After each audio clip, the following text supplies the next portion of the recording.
اعوذ باللہ من الشیطان الرجیم بسم اللہ الرحمن الرحیم سورة الانفال آیت نمبر 71۔ وَإِن يُرِيدُوا خِيَانَتَكَ فَقَدْ خَانُوا اللَّهَ مِن قَبْلُ فَأَمْكَنَ مِنْهُمْ وَاللَّهُ عَلِيمٌ حَكِيمٌ۔ ترجمہ۔ اور اگر ان لوگوں نے اے نبی تم سے خیانت کرنے کا ارادہ کیا تو یہ اس سے پہلے اللہ کے ساتھ خیانت کر چکے ہیں، جس کے نتیجے میں اللہ نے انہیں تمہارے قابو میں دے دیا، اور اللہ کا علم بھی کامل ہے، حکمت بھی کامل۔ تفسیر۔ وہی یریدو خیانتہ کا، اور اگر یہ آپ سے خیانت کرنا چاہیں، جھوٹ بول رہے ہوں، جھوٹی قسمیں کھا رہے ہوں کہ ہمارے ساتھ تو معاملہ یوں ہو گیا تھا اور ایسے آ گئے تھے، فقد خان اللہ من قبل، تو پھر یہ پہلے اللہ سے بھی خیانتیں کرتے رہے ہیں، فامکن منکم، اللہ تعالیٰ نے ان کو پکڑوا دیا، واللہ علیم حکیم، اللہ حکیم اور علیم ہے۔ آیت نمبر 72۔ ان الذين آمنوا وهاجروا وجاهدوا بأموالهم وأنفسهم في سبيل الله والذين آووا ونصروا أولئك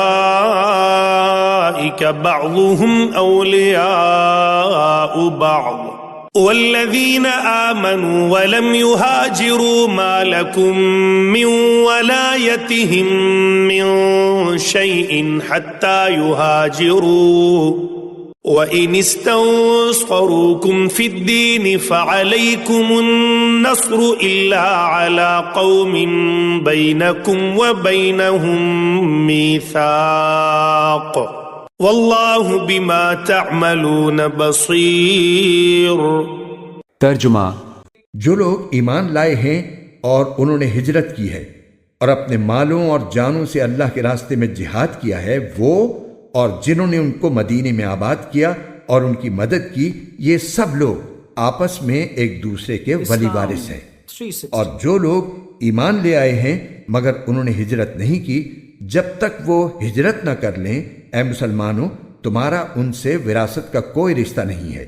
ہاں اگر دین کی وجہ سے وہ تم سے کوئی مدد مانگیں تو تم پر ان کی مدد واجب ہے، سوائے اس صورت کے جبکہ وہ مدد کسی ایسی قوم کے خلاف ہو جس کے ساتھ تمہارا کوئی معاہدہ ہے، اور جو کچھ تم کرتے ہو اللہ اسے اچھی طرح دیکھتا ہے۔ تفسیر۔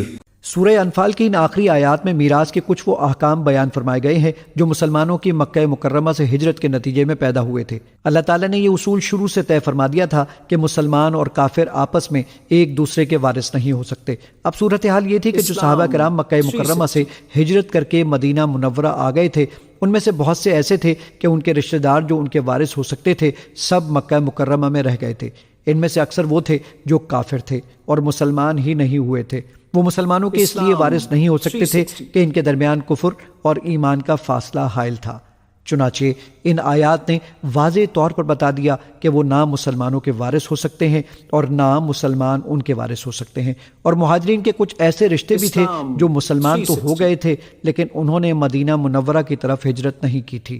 ان کے بارے میں بھی اس آیت نے یہ حکم دیا ہے کہ مہاجر مسلمانوں کا ان سے بھی وراثت کا کوئی رشتہ نہیں ہو سکتا۔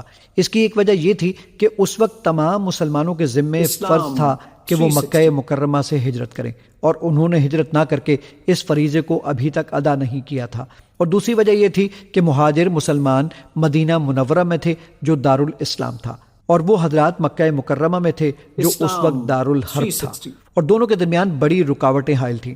بہر صورت مہاجر مسلمانوں کے جو رشتہ دار مکہ مکرمہ میں رہ گئے تھے، چاہے وہ مسلمان ہوں یا غیر مسلم، ان کے ساتھ مہاجرین کا وراثت کا رشتہ ٹوٹ چکا تھا، جس کا نتیجہ یہ تھا کہ اگر ان کا کوئی رشتہ دار مکہ مکرمہ میں فوت ہوتا تو اس کے ترکے میں ان مہاجرین کا کوئی حصہ نہیں ہوتا تھا، اور اگر ان مہاجرین میں سے کوئی مدینہ منورہ میں فوت ہوتا تو اس کی میراث میں اس کے مکے رشتہ داروں کا کوئی حصہ نہیں ہوتا تھا۔ دوسری طرف جو مہاجرین مدینہ منورہ آ کر آباد ہوئے تھے ان کو انصار مدینہ نے اپنے گھروں میں ٹھہرایا تھا۔ حضرت صلی اللہ علیہ وآلہ وسلم نے ہر مہاجر صحابی کا کسی انصاری صحابی سے بھائی چارہ قائم کر دیا تھا جسے مواقات کہا جاتا ہے۔ اس آیت کریمہ نے یہ حکم دیا کہ اب مہاجرین کے وارث ان کے مکی رشتہ داروں کے بجائے وہ انصاری صحابہ کرام ہوں گے جن کے ساتھ ان کی مواقات قائم کی گئی ہے۔ یعنی جن مسلمانوں نے ابھی تک ہجرت نہیں کی، اگرچہ وہ مہاجرین کے وارث نہیں ہیں، لیکن چونکہ بہرحال مسلمان ہیں، اس لیے اگر کافروں کے خلاف مسلمانوں سے کوئی مدد مانگیں تو مہاجر مسلمانوں پر واجب ہے کہ ان کی مدد کریں۔ البتہ ایک صورت ایسی بیان کی گئی ہے جس میں اس طرح کی مدد کرنا مہاجر مسلمانوں کے لیے جائز نہیں ہے، اور وہ یہ کہ جن کافروں کے خلاف وہ مدد مانگ رہے ہیں ان سے مہاجر مسلمانوں کا کوئی جنگ بندی کا معاہدہ ہو چکا ہو۔ ایسی صورت میں اگر وہ اپنے مسلمان بھائیوں کا ساتھ دیتے ہوئے ان کے خلاف کوئی کارروائی کریں گے تو یہ بدہدی ہوگی، اس لیے ایسی مدد کو ناجائز قرار دیا گیا ہے۔ اس سے اندازہ لگایا جا سکتا ہے کہ غیر مسلموں کے ساتھ جب کوئی معاہدہ ہو جائے تو اپنے مسلمان بھائیوں کی مدد کے لیے بھی اس کی خلاف ورزی کو اسلام نے جائز نہیں رکھا۔ چنانچہ صلح حدیبیہ کے موقع پر کئی واقعات ایسے پیش آئے کہ کفار کے ہاتھوں پسے ہوئے مسلمانوں نے حضرت صلی اللہ علیہ وآلہ وسلم سے کفار قریش کے خلاف مدد مانگی، اور مسلمانوں کا دل بےتاب تھا کہ ان کی مدد کریں، مگر چونکہ قریش کے لوگوں سے معاہدہ ہو چکا تھا اس لیے ان کے صبر و ضبط کا بہت کڑا امتحان پیش آیا، اور حضرت صلی اللہ علیہ وآلہ وسلم کے حکم کے تحت وہ اس امتحان میں ثابت قدم رہے۔ آیت نمبر 73۔ والذين كفروا بعضهم أولياء بعض إلا تفعلوه تكن فتنة في الأرض وفساد كبير۔ ترجمہ، اور جن لوگوں نے کفر اپنا رکھا ہے وہ آپس میں ایک دوسرے کے ولی وارث ہیں، اگر تم ایسا نہیں کرو گے تو زمین میں فتنہ اور بڑا فساد برپا ہوگا۔ تفسیر۔ اس جملے کا تعلق ان تمام احکام سے ہے جو ان آیات میں بیان فرمائے گئے ہیں، جن میں میراث کے مذکورہ بالا احکام بھی داخل ہیں، اور غیر مہاجر مسلمانوں کی مدد کے احکام بھی۔ تنبیہ یہ کی جا رہی ہے کہ ان احکام کی خلاف ورزی سے زمین میں فتنہ اور فساد پھیلے گا۔ مثلا اگر وہ مسلمان جو کفار کے ہاتھوں ظلم و ستم برداشت کر رہے ہیں ان کی مدد نہ کی جائے تو فساد پھیلنا ظاہر ہے، اور اگر ان کی مدد کی وجہ سے غیر مسلموں کے ساتھ بدہدی کی جائے تب بھی وہ تمام مصلحتیں پامال ہوں گی جن کی خاطر وہ معاہدہ کیا گیا تھا۔ آیت نمبر 74۔ والذين آمنوا وهاجروا وجاهدوا في سبيل الله والذين آووا ونصروا أولئك هم المؤمنون حقا لهم مغفرة ورزق كريم۔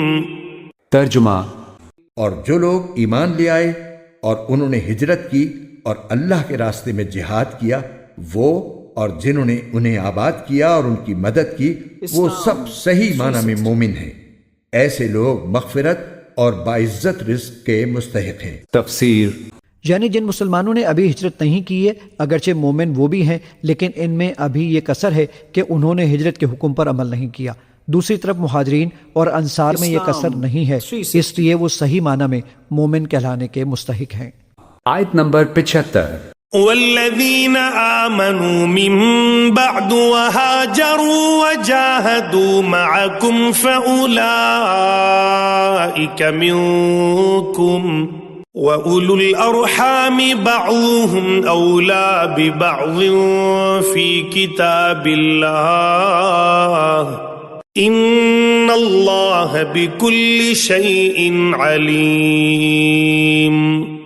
ترجمہ، اور جنہوں نے بعد میں ایمان قبول کیا اور ہجرت کی اور تمہارے ساتھ جہاد کیا تو وہ بھی تم میں شامل ہیں، اور ان میں سے جو لوگ پرانے مہاجرین کے رشتہ دار ہیں وہ اللہ کی کتاب میں ایک دوسرے کی میراث کے دوسروں سے زیادہ حقدار ہیں۔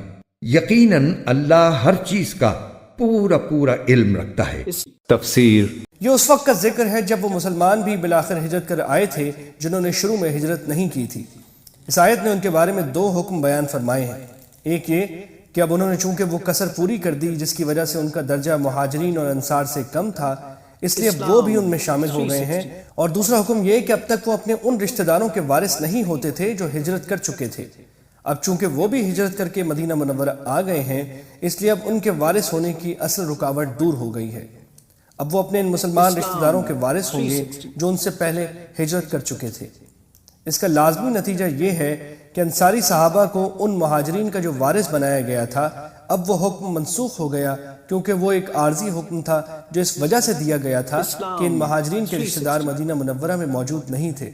اب چونکہ وہ آ گئے ہیں اس لیے میراث کا اصل حکم کہ وہ قریبی رشتہ داروں میں تقسیم ہوتی ہے واپس آ گیا۔